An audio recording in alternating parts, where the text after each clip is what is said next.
आणि आता महत्त्वाची बातमी, मराठा आरक्षणासाठी मनोज जरांगे पाटील यांचं उपोषण सुरू असून त्यांच्या उपोषणाचा आजचा 9वा दिवस आहे। दरम्यान सरकारसोबत चर्चा करायला मनोज जरांगे अखेर तयार झालेत। सरकारचं शिष्टमंडळ आज जरांगेंची भेट घेणार आहे। या शिष्टमंडळात अतुल सावे, संदीपान भुमरे, नारायण कुचे यांचा समावेश आहे आणि ते मनोज जरांगे यांना सर्वपक्षीय नेत्यांच्या ठरावाची प्रत देतील। तसेच जरांगेंना उपोषण मागे घ्यावं यासाठी ते विनंती करतील। त्यामुळे आज तरी मराठा आरक्षणाच्या मुद्द्यावरती तोडगा निघतो का याकडे सगळ्यांचं लक्ष लागलंय।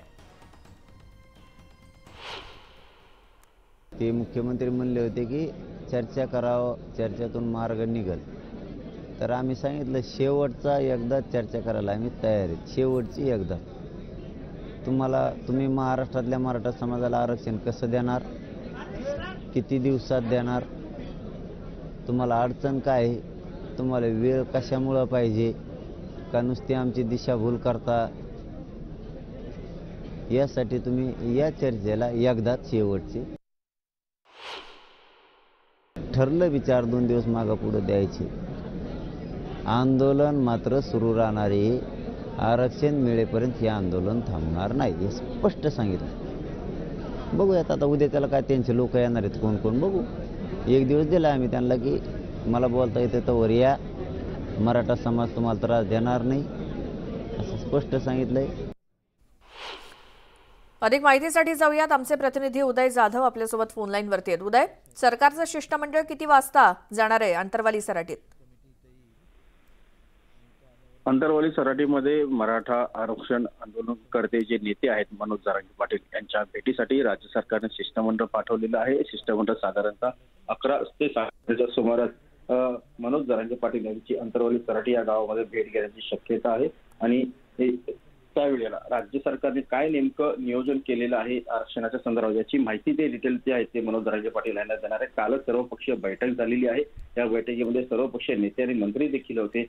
त्यामध्ये नेमकं काय ठरलेलं आहे याची पूर्ण माहिती दिली जाणार आहे। त्याचबरोबर न्यायमूर्ती जे शिंदे आहे समिती त्यांनी जो प्राथमिक अहवाल ठेवलेला आहे तो अहवाल देखील मनोज जरांगे पाटील यांना दाखवला जाईल आणि कशा प्रकारे कायदेशीर चौकट जी आहे ती पूर्ण केली जाते। पण मराठ्यांना जर आरक्षण द्यायचं झालं तर कायदेशीर प्रक्रिया जी आहे ती पूर्ण करावी लागणार आहे। एम्पिरिकल डाटा देखील गोळा करावा लागणार, त्यासाठी वेळ लागणार आहे। ही सगळी कायदेशीर आणि तांत्रिक प्रक्रिया आहे, ती पार पाडण्यासाठी वेळ लागणार आहे। त्यामुळे तुम्ही तुमचं उपोषण जे आहे आंदोलन ते मागे घ्यावं, जेणेकरून वेळ मिळेल राज्य सरकारला, कुठेही परिस्थिती चिघळणार नाही या संदर्भात राज्य सरकार देखील तत्पर आहे। मात्र राज्य सरकार आपल्या शिष्टमंडळामार्फत जी काही कायदेशीर प्रक्रिया पार पाडत आहे त्याची इत्तेभूत माहिती जी आहे ते मनोज जरांगे पाटील यांना दिली जाणार आहे, त्यांची समजूत काढली जाणार आहे आणि कायदेशीर कसा मार्ग निघतो आहे हे देखील सांगितलं जाणार आहे। सध्या एकच मुख्य लक्ष असणार ते म्हणजे मनोज जरांगे पाटील यांचा उपोषणाचा 9वा दिवस आहे। त्यांची तब्येत काही प्रमाणात ढासळत आहे, तर त्यामुळे त्यांनी त्वरित त्यांचं उपोषण मागे घ्यावं आणि राज्य सरकारला सहकार्य करावं।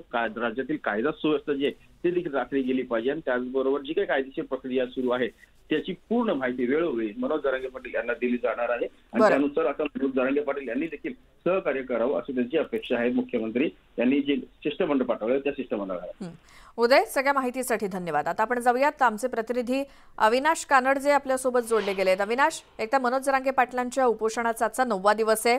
आज सरकारचं शिष्टमंडळ त्यांच्या भेटीसाठी येत्या 11 साडे11च्या दरम्यान, या सगळ्या पार्श्वभूमीवर काय अपडेट्स? नक्कीच आपण जर बघितलं तर आज मनोज जरांगे पाटील यांच्या उपोषणाचा हा 9वा दिवस आहे। मनोज जरांगे पाटील जर आपण आता बघितलं तर आराम करतायत।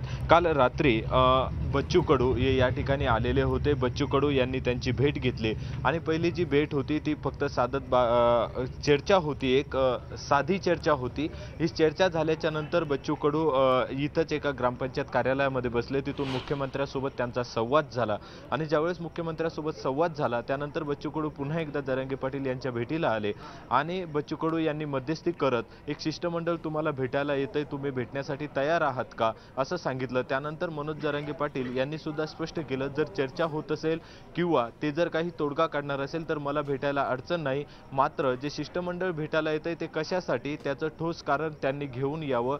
नक्की वेळ कशासाठी सरकारला हवाय, किती वेळ हवाय आणि किती वेळात आम्हाला आरक्षण देणार आहात अशी त्यांची भूमिका आहे।